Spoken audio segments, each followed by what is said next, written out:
this video I'll be showing you how to create hi-hat patterns. The easiest way to program drums is to use Logic Step Sequencer. Later we'll be using the piano roll as well. First I will lay the foundation of a drum loop by placing bass drum at the beat 1 and snare at the beat 3.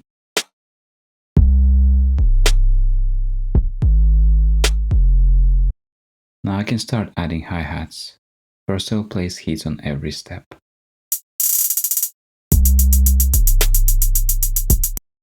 Before you start working with steps, you could try playing with sequencer's playback speed to get different groove.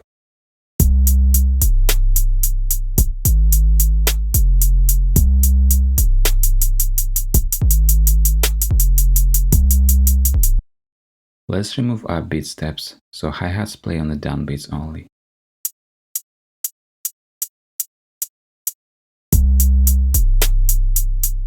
You can remove some steps to break the pattern.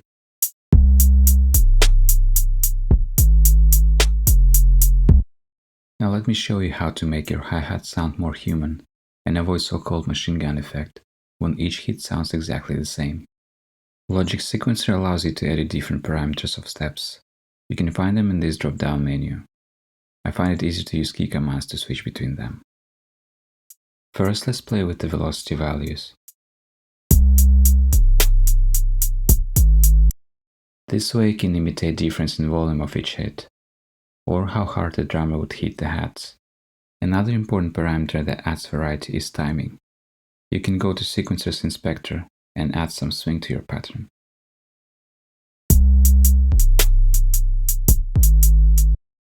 If you prefer timing triggers manually, switch to Start Offset mode and adjust position of steps by hand.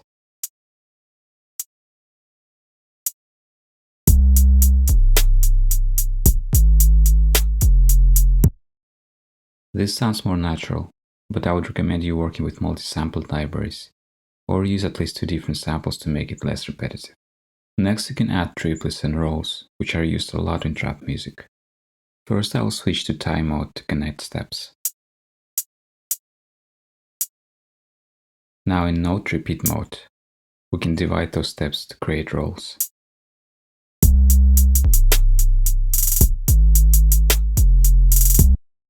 When you start feeling confident with simple 1-bar loops, push it further by adding another section. To make it sound different, add some extra hits. Edit velocity, and maybe make some changes to your rolls.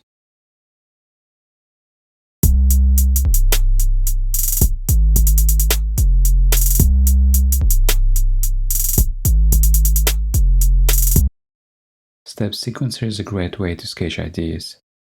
Sometimes you would want to have more control over each note. Logic allows you to convert sequences to a MIDI region and continue working in the piano roll. If you unfold the drum designer track, you can see the instruments on separate tracks. Now I'll delete the hi-hat pattern from the main MIDI region and create another one for the hi-hat track. And loop it to fill 2 bars. In the piano roll, press T to open toolbar and select brush. With the brush tool, you can start drawing MIDI notes of the same size. Perfect for creating hi-hat patterns.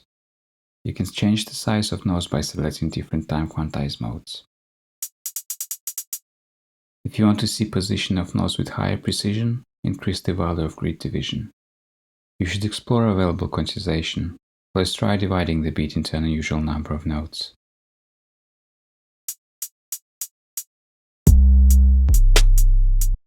Now I can recreate the pattern we had in Step Sequencer using piano roll tools. First we can add 8 notes. Let's remove hits before the snare drum and bass drum so we can add rolls for tension. You can try experimenting with different note groupings to find what works best.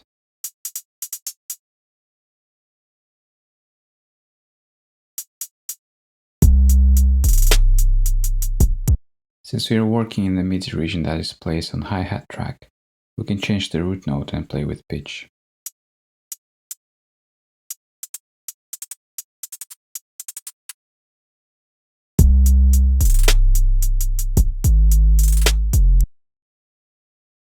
To humanize this pattern, we should add velocity variation. If you go to Functions, MIDI Transform, you can find Random Velocity tool. It's a quick way to randomize velocities of selected notes. You just need to set the range.